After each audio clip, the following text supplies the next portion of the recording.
बेबाराव बागुरुम्बा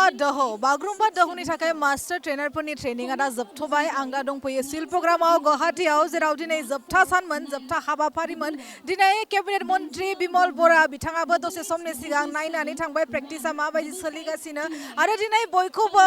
थिनहरनाय जागोन दाब दाब जायगायाव आसामनि बयबो मास्टार ट्रेनारफोरखौ बयबो गावनि गावनि जायगायाव थांगोन बेहाय मास्टार ट्रेनारफोर दङ जों बिसोरजोंबो रायज्लायनो नाजागोन अबेहाय थिनहरनाय जादों नोंसोरखौ उदालगुरि डिस्ट्रिक्टआवनो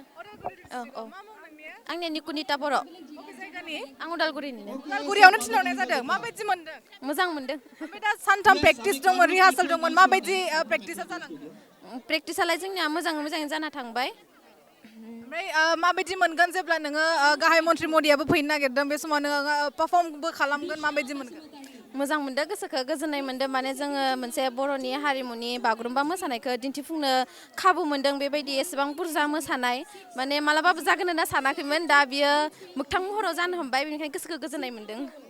जों नुनो मोनदों बेहाय दाब दाब जायगायाव फथायहरनाय जादों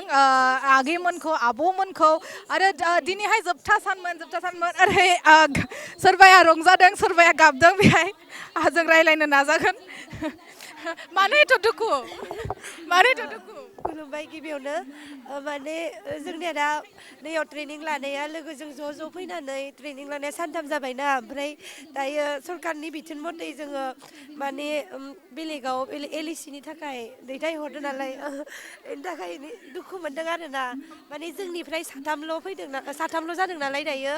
ओंखाय दुखु मा मुं आंनि मुङा मिस कुन्जरानि बर' भेरगाव जिल्लानि उदालगुरि डिस्ट्रिक्ट दा अबेहाय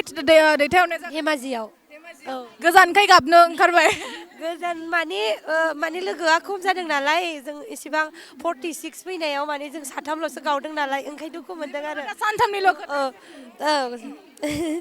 मोजां नांदों जेबो नङा जास्ट ओरैनो दुखु फिल नांदों आरोना ओरैनो गावस्राथ'नाय बायदि जादों नालाय सानथामनि थाखाय थ' मोजाङै थांगोन फोरोंनानै फैगोन आरो लाबोगोन ओमफ्राय बागुरुम्बा दोहौनि थाखाय पारफेक्ट खालामनानै लाबोगोन आरो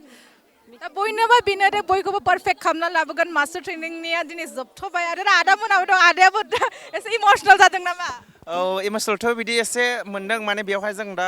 प्रेक्टिस खालामबाय थानाया सानथाम जाबायमोन ज'नो माने सानदोंमोन आरो गावबा गाव डिस्ट्रिक्टआव थानो मोनबा एसे मोजां जागोन होननानै खिन्थु जों सरकारनि बिथोन बायदियै जों खामानिखौ मावखानांगोन जोङो बिथोन बायदि थिननाय बायदि जों मावखाथारनांगोन आंबो दा माने उदालगुरि डिस्ट्रिक्टनिमोन खिन्थु आङो कामरुप रयेलाव गोलैदों रङियावहाय आं थागोन आरो मावनो नाजागोन मोजाङै मावनो नाजागोन बिथोन थिननाय बायदिनो जोङो खामानिखौ साक्सेसफुल खालामगोन थेंक इउ मा मुं आंनिया धीराज रामसियारि रौतानि उदालगुरि डिस्ट्रिक्ट औ आगैयाबो गाबगासिनो एसे बुंनो हागोन नामा खुलुमबाय आंनि मुङा रिमा बर' दायो लोगोफोरा लोगोसे गोलैजोब्बाय आं हारसिं जाबाय बेखाय आरो एसे दुखु मोनदों दा आदाखौ लोगो मोनबाय आङो एसे गोजोननायबो मोनदों आदाखौ मोननो हादों आङो लोगोसे लोगोफोरा माने दाबसेयावनो गासिबो जमा गोलैजोब्बाय आं हारसिं जोंनि एरियानिफ्राय आरो हारसिं गोलैनायखाय एसे बोरैबा मोनदों बिदिनो सोरबाया दुखु सोरबाया रंजादों आरो दिनै जों दङ आदा नोंखौ बबे जायगायाव आंहा लकेलावनो गेलेबाय उदालगुरि डिस्ट्रिक्ट नों गोजोननाय मोनदों नामा आं जोबोद गोजोननाय मोनबाय थारमाने आंहा बैसोआबो बारा जाबा गोजानाव थांबा एसे खस्थ' मोनगौमोन होननानै आं दा जोबोद गोजोननाय मोनदों सना आदानि मुङा मामोनलाय आंनि मुङा ओरैनो अरिजिनेलि मुङा बिस्थिराम बर' ब्रेकेटाव लिरो बिरबाय थिख्रेब बर' ओमफ्राय दा नों थांनानै माबायदि फोरोंहैनो गोसो